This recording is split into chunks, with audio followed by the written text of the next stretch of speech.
नमस्कार, आपण आहोत विश्व मराठी संमेलनात आणि आपल्यासोबत आहेत बहुचर्चित राजकीय नेता नीलम गोऱ्हे मॅम. नमस्कार मॅम. मॅम, कसा आहे तुमचा मूड?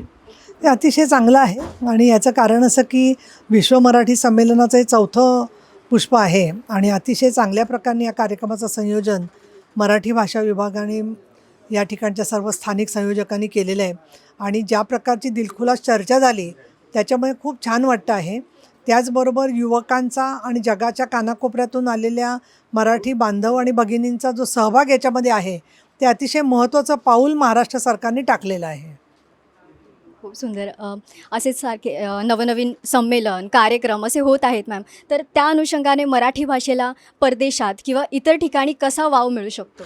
नाही, यासाठी माझ्या माहितीप्रमाणे मराठी विश्वचे वेगवेगळ्या ठिकाणी समन्वयक राज्य सरकारच्या मराठी भाषा विभागांनी जबाबदारी टाकलेली आहे आणि त्यांची ऑनलाईन व्याख्यानं पण होतात, बैठका पण होतात आणि त्या सगळ्या बैठकांच्या मधून एक व्यासपीठ मराठी बांधवांना मिळतं आहे.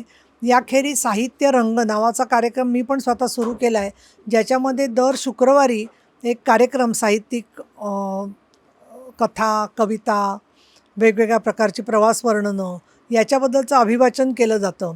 विधानमंडळामध्ये सुद्धा आम्ही विनोदाच्या गावा जावे म्हणून आपल्या मराठी साहित्यातलं विनोदाचे काय काय अनुभव आहेत त्याच्यावरती आधारित कार्यक्रम केला.